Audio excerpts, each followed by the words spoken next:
Kublai Khan was a Mongol and lived in fear that the Chinese would rebel against their foreign ruler.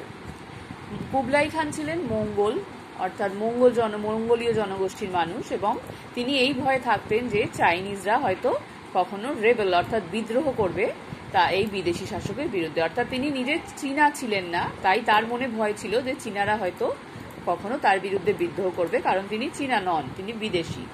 To prevent that, এটা প্রতিরোধ করার জন্য, he order that every evening at sunset a great bell would টল।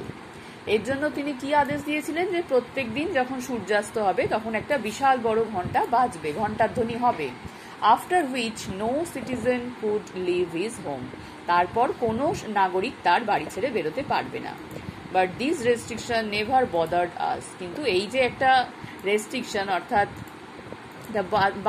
একটা নিয়মের বাধা ছিল, সেটা কখনো তাদেরকে বদার করেনি, অর্থাৎ তাদের তাতে কোনো অসুবিধা হয়নি। Wherever we went, our hosts would entertain us with great feasts served in beautiful dishes, dancers, entertainers and acrobats. অর্থাৎ তারা যখন যেখানে গেছেন সেখানে যাদের আতিথেয়তা তারা গ্রহণ করেছেন তারা সবসময় তাদেরকে মনোরঞ্জন করেছেন। তারা নানা রকম ভালো ভালো খাবার দাবার সুন্দর ডিশে করে সার্ভ করেছেন, নর্তকী এনে বা নর্তক এনে নাচ দেখিয়েছেন, নানা রকমের মনোরঞ্জনের আয়োজন করেছেন।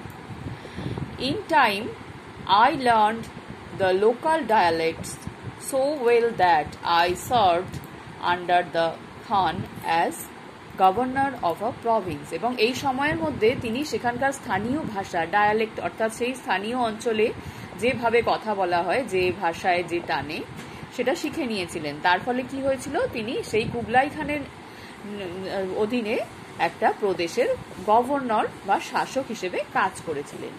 এই পর্যন্ত আজকে তোমরা সুন্দর করে রিডিং করা অভ্যেস করবে, বাকিটা আমরা পরের দিন করব। সবাই ভালো থাকবে, বাই।